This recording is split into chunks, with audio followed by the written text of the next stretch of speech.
പ്രിയപ്പെട്ടവരെ. ഞാൻ കൂടുതൽ എൻ്റെ തലമുടി പിന്നിക്കെട്ടിയാണ് കേട്ടോ ഇടാറ്. അതുകൊണ്ട് തന്നെ തലമുടി പിന്നിക്കെട്ടി ഇടുമ്പോൾ ഉണ്ടാകുന്ന ബുദ്ധിമുട്ടുകൾ എന്തൊക്കെയാണെന്ന് എനിക്ക് നന്നായിട്ട് അറിയാം. അപ്പോൾ ഞാൻ എന്തെങ്കിലും ഫംഗ്ഷനൊക്കെ പോകുമ്പോൾ അതെങ്ങനെയാണ് പരിഹരിക്കുന്നത്, അപ്പോൾ ആ കാര്യങ്ങളൊക്കെയാണ് കേട്ടോ ഇന്ന് ഞാൻ നിങ്ങളോട് ഷെയർ ചെയ്യുന്നത്. അതായത് ഞാൻ എൻ്റെ വീഡിയോ കൂടുതലായിട്ട് ചെയ്യുന്നത് സാധാരണക്കാരായിട്ടുള്ള സ്ത്രീകൾക്ക് വേണ്ടിയിട്ടാണ് കേട്ടോ. ബ്യൂട്ടി പാർലറിലൊന്നും അധികം പോകാൻ സമയവും ഇല്ല, അല്ലെങ്കിൽ പൈസയില്ല, താല്പര്യമില്ലാത്തവരൊക്കെ ഉണ്ടാവും. ബ്യൂട്ടി പാർലറിലൊക്കെ പോയി നമ്മുടെ തലമുടി സ്ട്രെയിറ്റ് ചെയ്യുമ്പോൾ അതിനനുസരിച്ചിട്ടുള്ള ദോഷങ്ങൾ നമ്മുടെ തലമുടിക്ക് സംഭവിക്കും.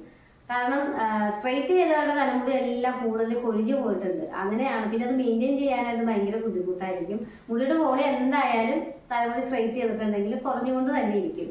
അത് പലരുടെ അനുഭവത്തിൽ നിന്ന് ഞാൻ മനസ്സിലാക്കിയിട്ടുള്ള കാര്യമാണ് കേട്ടോ.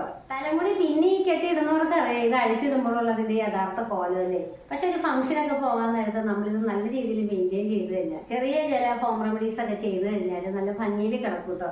അപ്പോൾ അത് എങ്ങനെയാണ് ചെയ്യേണ്ടതെന്നൊക്കെ ഞാൻ പറഞ്ഞു തരാം.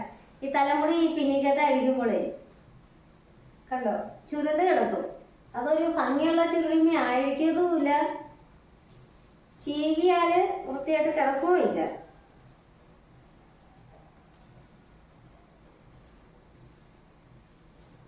വളഞ്ഞും പുളഞ്ഞും കിടക്കും തലമുടി. അപ്പോൾ ഇത് എങ്ങനെ പരിഹരിക്കാം എന്നുള്ളതിന്റെ ഒരു ടിപ്പാണ് പറയാൻ പോകുന്നത്. വീഡിയോ സ്കിപ്പ് ചെയ്യരുത്. അപ്പൊ ഞാൻ ഇതിന്റെ വീഡിയോ ചെയ്തിട്ടുണ്ട്, അതിന്റെ ലിങ്ക് ഞാൻ ഡിസ്ക്രിപ്ഷനിൽ കൊടുക്കാം. പക്ഷെ എളുപ്പത്തിൽ ഞാനിത് പെട്ടെന്ന് പറഞ്ഞു തരാം കേട്ടോ. നമ്മുടെ വീട്ടിൽ പച്ചക്കറി മേടിക്കുന്ന കൂട്ടത്തിൽ വെണ്ടയ്ക്ക ഉണ്ടാവുമല്ലോ.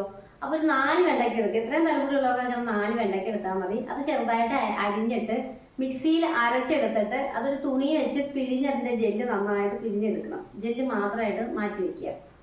പിന്നെ ഒരു 2 സ്പൂൺ അരിപ്പൊടി കുറുക്കിയെടുക്കുക.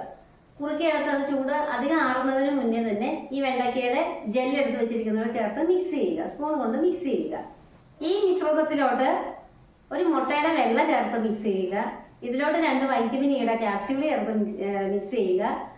പിന്നെ നമ്മൾ ഉപയോഗിക്കുന്ന ഹെയർ ഓയിൽ അതൊരു 1/2 സ്പൂണോളം ഒഴിച്ചു കൊടുക്കുക കേട്ടോ. ഇത്രയും നന്നായിട്ട് മിക്സ് ചെയ്തിട്ട് രണ്ടാമത് ഇത് തുണി ഉപയോഗിച്ചിട്ട് നന്നായിട്ട് ഇത് അരിച്ചെടുക്കണം കേട്ടോ. അരിപ്പയിലൊന്നും അരിച്ചിട്ടുണ്ടെങ്കിൽ ഇതിന്റെ ജെല്ല് നമുക്ക് കിട്ടില്ല. അപ്പോൾ ഇതൊരു ക്രീം പരുവത്തിലോട്ട് മാറിയിട്ടുണ്ടാവും. തലമുടി നേരെയാക്കാനായിട്ടുള്ള സ്ട്രെയിറ്റ് ചെയ്യാനായിട്ടുള്ള ഈ നാച്ചുറൽ ആയിട്ടുള്ള ക്രീം ചെയ്യുമ്പോൾ ഉപയോഗിക്കുമ്പോൾ നമ്മൾ ശ്രദ്ധിക്കേണ്ട ഒരു കാര്യം എന്താണെന്ന് വെച്ചിട്ടുണ്ടെങ്കിൽ, തലേ ദിവസം നമ്മൾ നമ്മുടെ തലമുടിയിൽ എണ്ണമയമൊക്കെ നല്ല രീതിയിൽ കഴുകി കളഞ്ഞ് ഉണക്കിയെടുത്ത തലമുടിയായിരിക്കണം കേട്ടോ. ഈ ഉണങ്ങിയ തലമുടിയിലേക്ക് ക്രീമുകളെല്ലാം നല്ല രീതിയിൽ പുരട്ടി കഴിയുമ്പോൾ ഇത് നല്ലൊരു കട്ടി പോലെ ഇങ്ങനെ വരും. പിന്നെ ഈ തലമുടിയിൽ ഇങ്ങനെ ക്രീമെല്ലാം പരട്ടി കൊടുത്തിട്ട് ഞാൻ ഒരു പ്രാവശ്യം ചെയ്തത് കൊണ്ടാണ് കേട്ടോ ആ വീഡിയോ പിന്നെ ചെയ്ത് കാണിക്കാത്തത്. നിങ്ങൾ ആ വീഡിയോ ലിങ്ക് വഴി കയറി കണ്ടാൽ മതി. അതിങ്ങനെ എല്ലാം ക്രീമൊക്കെ നന്നായിട്ട് പുരട്ടി കഴിഞ്ഞ് കഴിയുമ്പോഴേക്ക് ഈ മുടിയെ നമ്മൾ മടക്കി ഒന്നും കെട്ടി വെക്കാതെ നേരെ തന്നെ വെക്കണം. അതായത് ഇപ്പോൾ നമ്മൾ തലമുടിയിൽ ഇങ്ങനെ പുരട്ടിയെങ്കിൽ നേരെ തന്നെ അഴിച്ച് തന്നെ അങ്ങനെ ഇട്ടേക്കണം, അഴിച്ചിടണം.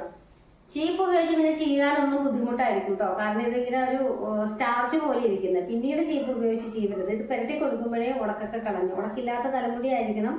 ഉടക്കുണ്ടെങ്കിൽ ഉടക്കൊക്കെ കളഞ്ഞ് നേരെ ആക്കി തന്നെ വെക്കണം. പക്ഷേ 1 മണിക്കൂറോ 2 മണിക്കൂറോ ഒക്കെ കഴിഞ്ഞിട്ട് ധാരാളം വെള്ളം ഉപയോഗിച്ചിട്ട്, പിന്നെ ഷാമ്പൂ എന്ന് പറയേണ്ട ആവശ്യമൊന്നുമില്ല, ധാരാളം വെള്ളം ഉപയോഗിച്ചിട്ട് കഴുകി കളഞ്ഞിട്ട് ഇത് ഉണങ്ങി വരുമ്പോഴുണ്ടല്ലോ ഈ നമ്മുടെ ഈ ചുരുണ്ട് കിടന്ന ഇതുപോലെ ചുരുണ്ട് കിടന്ന തലമുടി എല്ലാം നല്ല സ്ട്രെയിറ്റ് ചെയ്ത പോലെ ആയിട്ടുണ്ടാവും. ഇനി പിന്നിക്കെട്ടി ഇടുമ്പോഴുള്ളൊരു ഗുണം എന്താണെന്ന് വെച്ചിട്ടുണ്ടെങ്കിൽ മുടി കൂടുതൽ പൊഴിഞ്ഞു പോകത്തില്ല, പൊട്ടി പോകത്തില്ല. മുടിയുടെ വോളിയം കുറയാതിരിക്കാൻ ഈ പിന്നിക്കെട്ടുന്നത് സഹായിക്കും. പക്ഷേ ഒരു ഫംഗ്ഷനൊക്കെ പോകേണ്ടി വരുമ്പോൾ, നമ്മൾ പാർലറിലൊന്നും പോകാത്ത വീട്ടിലിരിക്കുന്ന സ്ത്രീകൾക്ക് ഒരു ഫംഗ്ഷനൊക്കെ പോകേണ്ടി വരുമ്പോഴിങ്ങനെ മുടിയൊന്ന് കുറച്ചൊന്ന് എക്സ്പോസ് ചെയ്തിട്ടുണ്ട് പോകണം എന്നൊക്കെ ആഗ്രഹം എല്ലാവർക്കും ഉണ്ടാവില്ലേ തലമുടി ഉള്ളവർക്ക്. അപ്പോൾ ചെയ്യാൻ പറ്റിയിട്ടുള്ള നാച്ചുറൽ റെമഡിയാണ് കേട്ടോ ഞാൻ പറഞ്ഞു തന്നത്. അപ്പൊ എല്ലാവരും ഒന്ന് ട്രൈ ചെയ്ത് നോക്കണം. അപ്പോൾ വീണ്ടും നല്ല നല്ല ടിപ്പുകളായിട്ടൊക്കെ വരാം കേട്ടോ. പിന്നെ കാണും വരെ ടാറ്റാ, ബൈ ബൈ.